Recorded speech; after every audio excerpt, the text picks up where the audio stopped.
Yeah!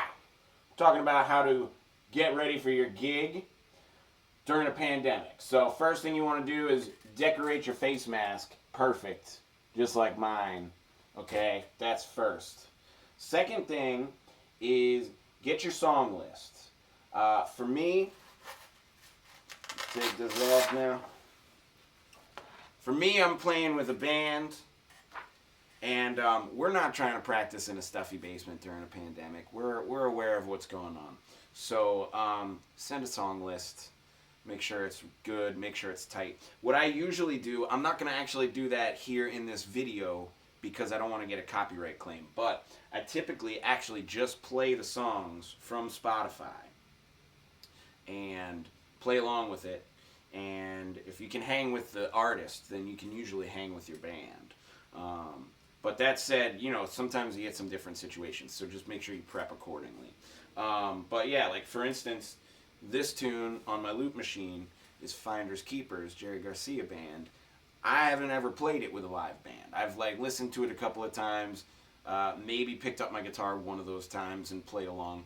But to be quite honest, yeah, it's something that I haven't even listened to that many times. I've heard it in passing maybe once or twice. So first thing that I always do is try to make sure that it's something I can handle. And if there's anything that's weird in there, I try and replicate it with my loop machine just on my own, so that I can get first of all the original part, and then second of all, if we're playing with a band and then there's 3 other people who practice that same part and they're planning on playing the original part, I practice on harmony. You know what I mean? Try and figure out another line that sounds nice with it. So that's actually the loop that I did. It starts actually with that line.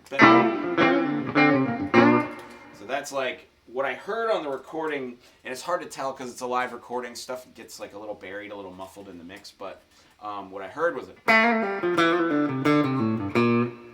that. So I went ahead and harmonized it. What I did is with that, and then I did a third one. So all together, they sound like that.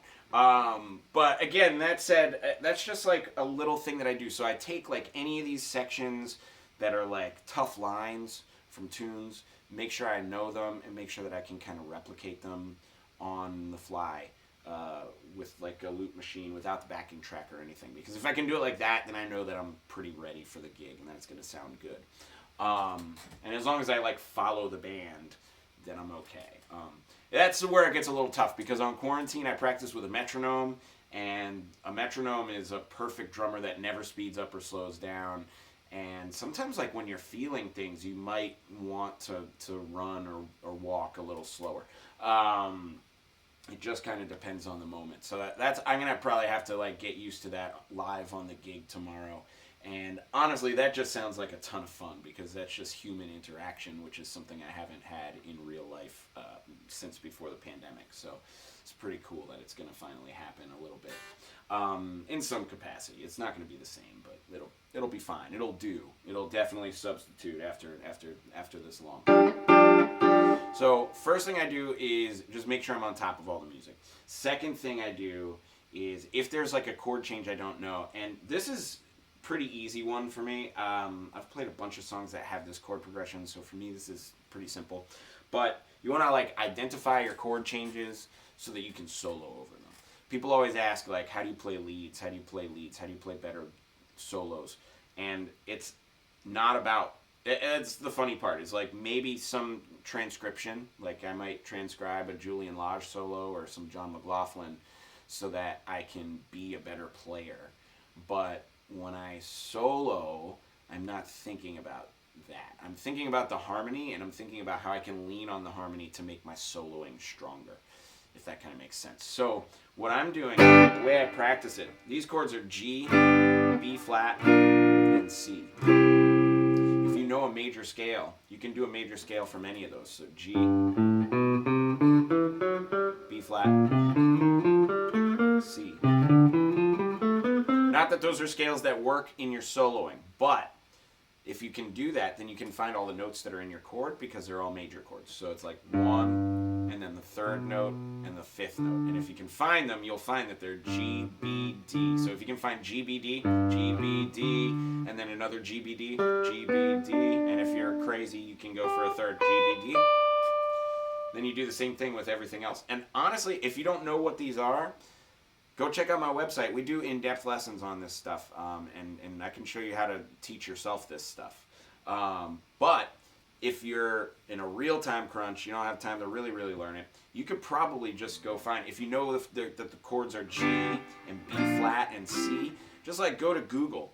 What notes does a C chord have? What notes does a B flat chord have? Like, you can actually type that into Google, and I'm pretty sure Google will tell you. B flat has a B flat, a D, and an F in it. So you find those all over the place. And then C is C, E, G. So when I'm practicing, what I try to do is I'll stick on the track. So I'm going to put on my loop. But I'll stick on the track, and then I try and play just only notes in the chords in like either 8th notes or triplets or 16th notes. Like you pick a rhythm and you try and go with it. 16th notes are usually a little more challenging. So I'm going to go with 8th notes. But just see if you can make straight 8th notes over it. Da, da, da, da. 1 and 2 and 3 and 4 and 1 and 2 and 3 and 4 and 1 and 2 and 3 and 4 and 1 and 2 and 3 and 4 and 1 and 2 and 3 and 4. And, I'm not playing it even with the tune anymore. I'm just playing what sounds good in my ear. But I'll play it with the tune now. 3, 4.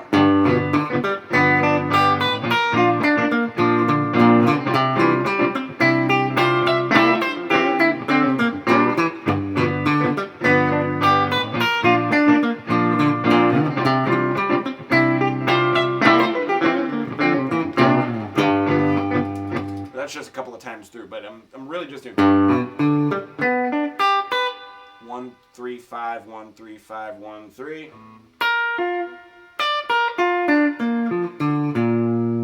I do just forwards and then backwards. I find it's a little more musical, but you can do it like.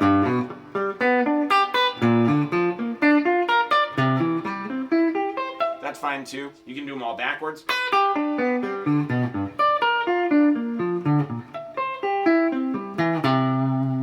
That also works. So the trick is first do that. Then what happens is this. You know where all the notes are. Then, step 3, forget everything you just did. Play, have fun. So that's what I'm going to do now, and that's what you should be doing on your gig if you have a gig that you're prepping for. And if you're not having some fun with it, I think you're probably out there playing it wrong. Not that you have wrong notes. You know, I'm not even going to say that. I'm just going to say you're musicking wrong because it's about playing. It's about playing. We play music. We don't work music. Even though music is it can be a job, it's about having fun. So create a vibe, Have a good time, and I'll see you in the next one.